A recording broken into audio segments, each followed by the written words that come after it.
Hello everyone, welcome to another episode of Austering channel. In this video I will give you 12 different tips when it comes to machine polishing. So if you haven't done any machine polishing before or you're struggling with getting results, watch this video till the end and I'm sure it will be very helpful for you. Tip number 1. Before machine polishing, what you need to do, you need to prep the car really well. This process is called decontamination. So what you need to do is remove the dirt film, you need to remove tar, you need to remove iron fallout, and usually the last step in the preparation process is clay barring. Once you complete this process, the car should be perfectly clean, then you can start to do machine polishing. Tip number 2. To perform machine polishing to a high standard and to achieve really good results, what you need to have definitely is control on what you're doing. To have control when you're doing machine polishing, what you need to have is inspection light and you need to have panel wipe. Without using these two, you're never gonna have proper control on this job. That's because all the compounds, they fill the paint up to some level.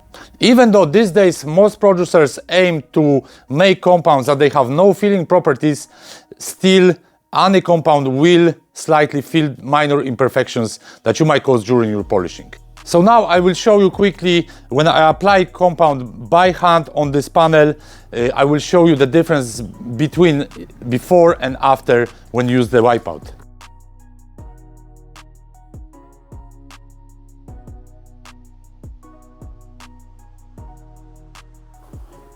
So this is the condition of the paint, and here we have finish after applying compound. Even though I haven't done much because I only applied it by hand, there is slight bit of improvement in gloss and compound hits some minor imperfections. Good quality compounds will not hide swirl marks, so here we have good example of that. So now I'm going to use panel wipe and we will see the real condition of the paint.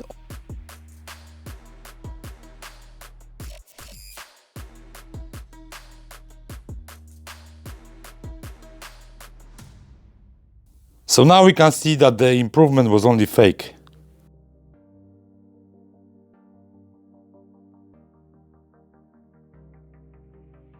So with the panel wipe and inspection torch, you will be able to easily avoid mistakes like this one here. Tip number 3. At the start of polishing, always test your paint. By looking at the paint, you're never gonna know whether the paint is hard or soft. So perform one full set of passes, wipe off the compound, then you have good idea what sort of paint you're dealing with. The combination for testing the panel, I would recommend to use medium pad and medium compound.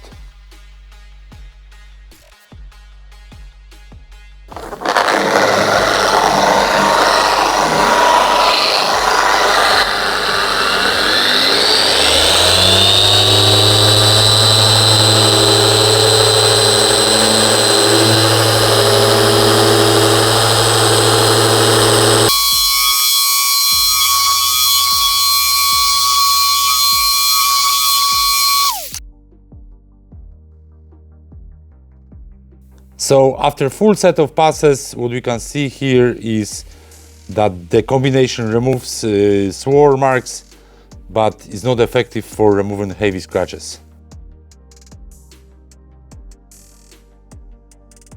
So in this case, what we have, it's a harder paint with quite heavy damage. For more effective correction, what we need to use is a heavier combination. So heavy coat compound, heavy coat pad. If this was soft paint, what we would have there, we would have way higher level of correction of the paint.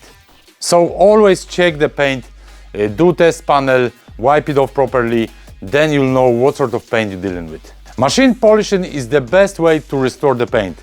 With proper techniques, you can restore the paint and remove various imperfections.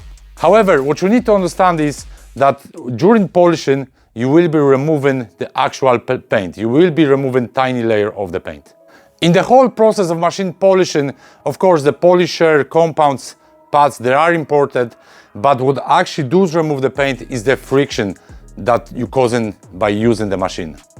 So to achieve really good results and be effective and efficient at it, you need to get few things right, and then you will be able to enjoy this job and achieve really amazing results. Tip number 4. Don't use too much compound when you do in section. All you need is 4 to 5 drops of compound on your pad.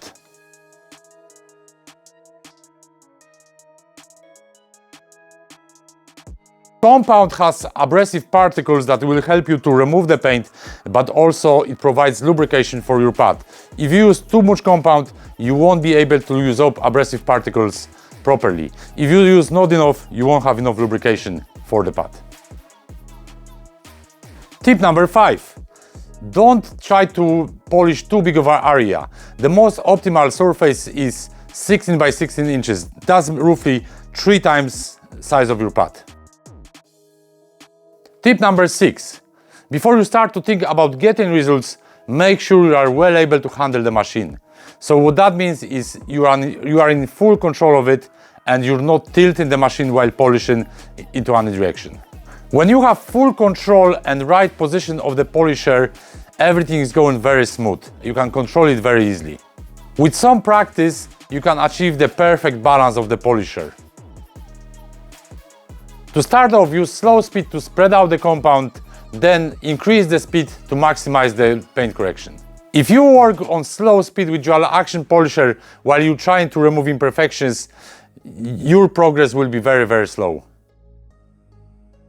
Tip number 8. When you're doing paint correction, apply a little bit of pressure on the polisher. This way you will increase the friction on the paint. This way you will be removing the paint quicker. However, in the case of dual action polisher, which provides two movements, which is orbital movement and rotary movement, if you apply too much pressure, you will slow down or stop completely the rotary movement, and then the performance you're doing will be very low. So when you're doing polishing with this polisher, it's very important to find the perfect balance with applying the pressure, so you apply some but not too much. Tip number 9. When you're polishing, move the polisher slowly. If you go too fast with it, you won't let it to do its job.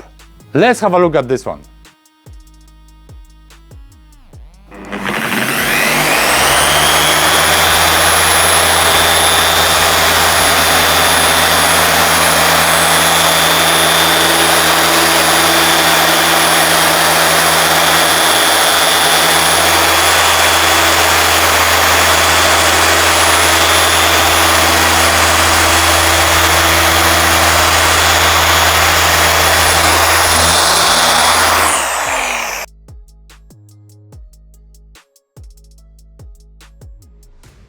Here we have example of slow pass compared to fast pass.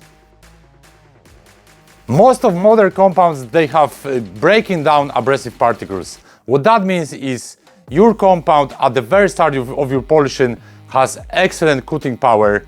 However, after 4, 6, 8 passes, the cutting power drops down a lot. So doing 20 passes totally makes no sense if you are trying to achieve deeper imperfection removal. So if you deal with very hard paint that has lots of imperfections, you're better off to use fresh compound, perform 4 to 6 heavy cut passes, then wipe off the compound and repeat it again with fresh compound. Tip number 11. Rotate your pads when you're polishing. Don't try to do full car or even one panel with one heavy cut pad. That's because the more you use it, the softer and warmer the pad becomes. So when you do section with heavy cut pad and use it again on second section, you're gonna have medium-like pad and you're gonna have completely different results. Ideally, if you have 3 to 4 cutting pads and you rotate them all the time. For finishing stage, you could do with 1 or 2 pads, as then you're not performing as heavy work and you're not affecting the pads as much as when you're doing cutting stage. Tip number 12. Make sure you clean your pads. The more you use it, the more compound will be in it. Also, in the pad what you have is residue of paint that you removed. So working with pad that is clogged up, it's gonna reduce your performance as well as might lead to holograms on the paint. For cleaning the pads, I usually use compressor and tornado gun.